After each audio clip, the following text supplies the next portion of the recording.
ولایت نیوز میں آپ کا خیر مقدم ہے۔ صہیونیوں کا سرحدی بستیوں سے بھاگنا جاری، حزب اللہ کے 4 جوان شہید۔ لبنان کی بااثر سیاسی جماعت اور مقبول مزاحمتی تنظیم حزب اللہ نے اعلان کیا ہے کہ مقبوضہ فلسطین کی شمالی سرحدوں کے قریب اسرائیلی قابض افواج کے ساتھ اتوار کے روز ہوئی جھڑپوں میں اسلامی مزاحمتی فورسز کے مزید 4 جوان شہید ہو گئے۔ دوسری جانب صہیونی حکومت نے شمالی سرحدوں میں کشیدگی میں اضافے کے باعث حزب اللہ کے ساتھ جنگ شروع ہونے کے خدشے کے پیش نظر 14 نئی مقبوضہ بستیوں کو خالی کرنے کا حکم دیا ہے۔ صہیونی فوج اور اس کے ہنگامی اداروں کے اہلکاروں نے اتوار کے روز کابینہ کی مالی مدد سے 14 نئی صہیونی بستیوں کو خالی کرنے کا حکم جاری کیا۔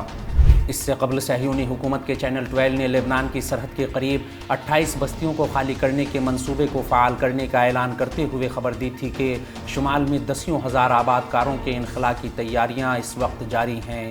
غور طلب ہے کہ ابھی تک فلسطینیوں کو بے گھر کرتی رہی صہیونی ریاست کے سامنے یہ پہلا موقع ہے جب لاکھوں صہیونی مہاجروں کو بھی جنگ کے سبب بے گھر ہونا پڑا۔ صہیونی ریاست میں 2 لاکھ سے زائد بے گھر صہیونی مہاجروں کے لیے پناہ گزین کیمپ لگایا گیا۔